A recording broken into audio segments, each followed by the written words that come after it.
to help us begin to understand where we are today, I will be calling on some of the frontline leaders. As a matter of fact, I believe all of them are here to give us a very brief remark, a position statement, I must add, on what their particular position is. Because if you don't take an assessment of where you are, you don't know where you're going. So we have today present stakeholders in this conflict. And in no particular order, I will call and give our frontline leaders no more than 2 minutes to give us an overview of their position. Thank you.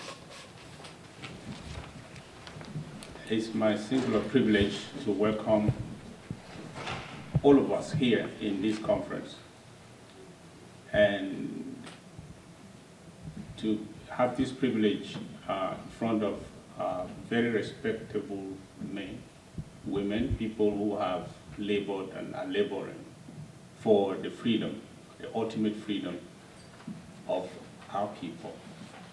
And with very much due respect to my collaborators and frontline leaders of nationalist organizations that have been laboring tirelessly to take us out of this quagmire. So let me say that's so for the protocol. And I also extend my welcome to all organizations here represented and the stakeholders in our struggle. You are welcome, and I'm very, very happy that you made this event possible. Dr. Fontaine, I cannot thank you enough. God bless you.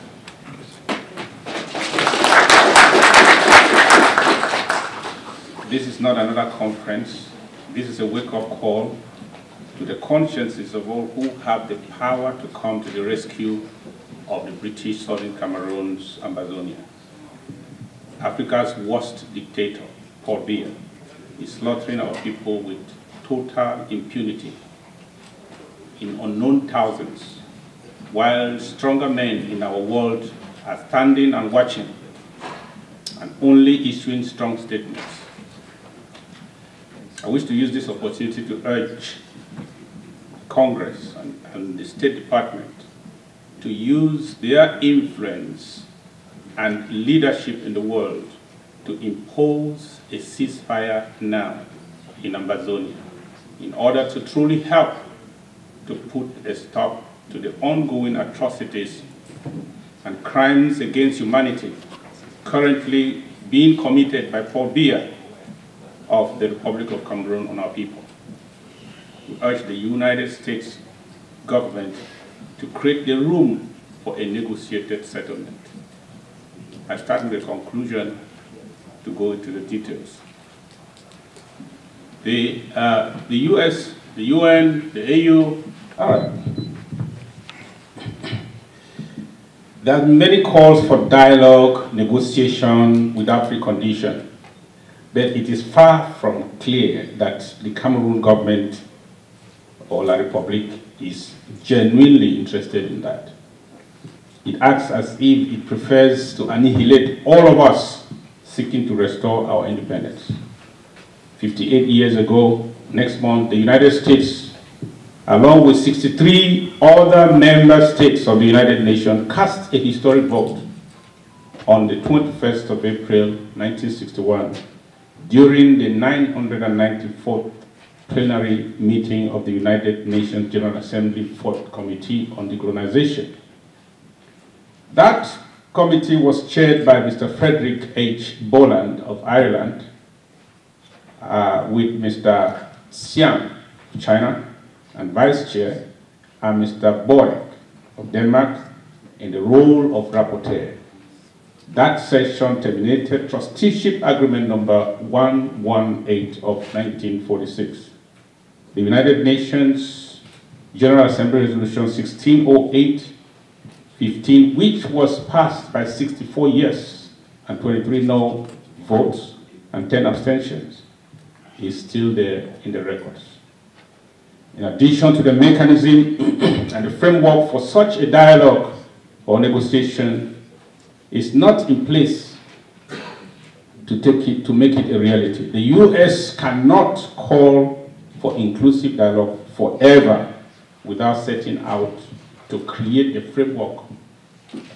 The US cannot say dialogue now and remain indifferent when tyrant Biya insists on killing his way to an impossible victory.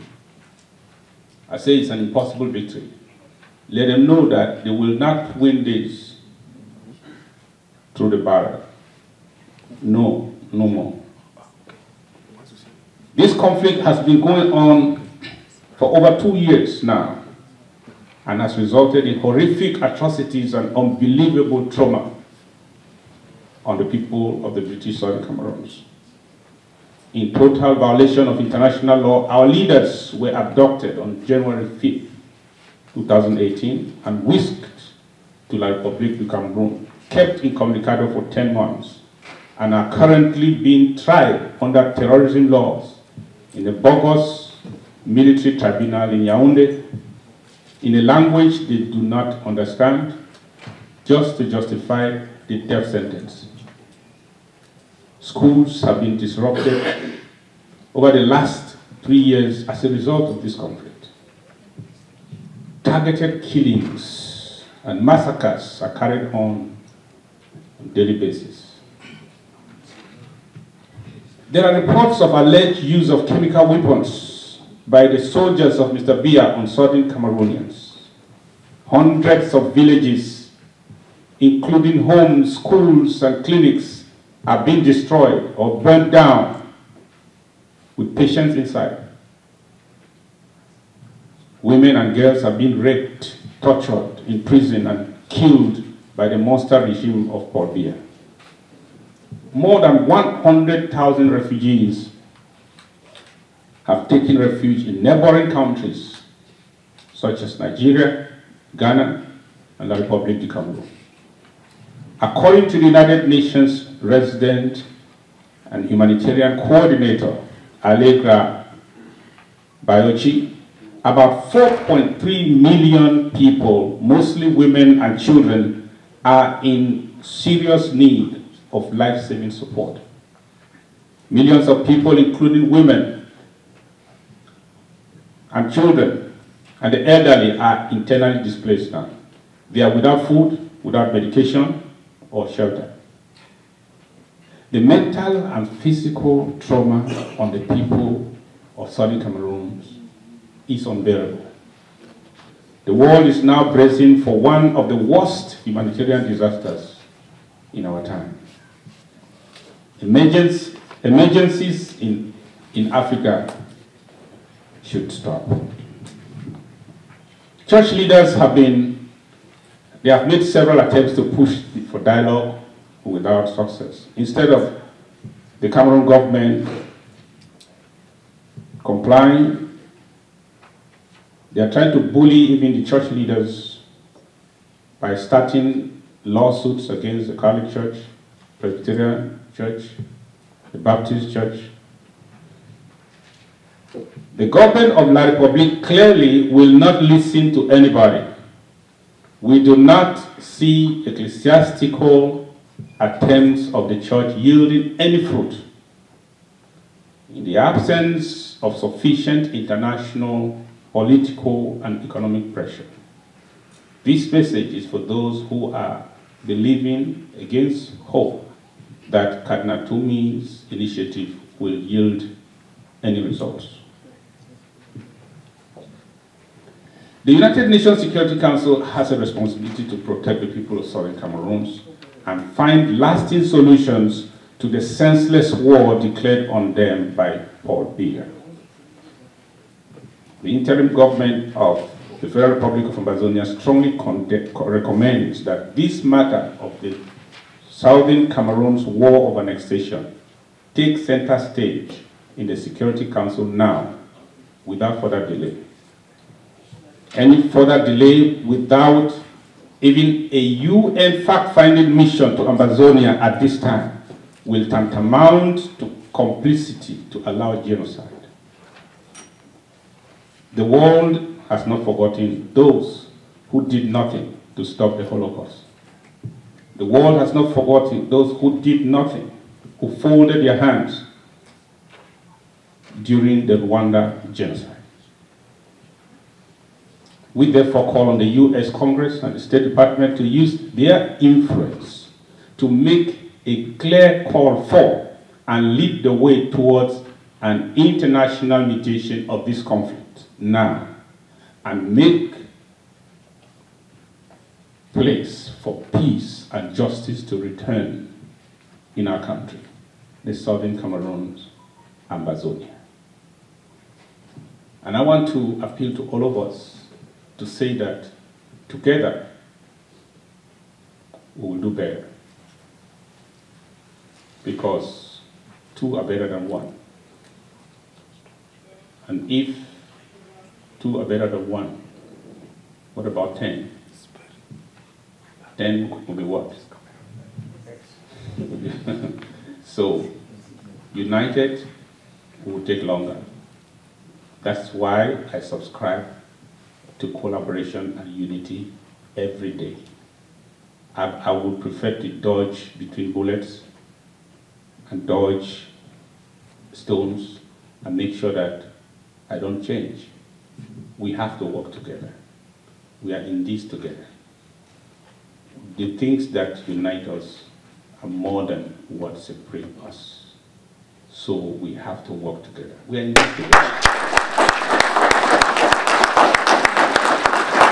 For some of us, we can only suffer from verbal assaults. That's all. But my mother is in the forest for 8 months now with all my brothers.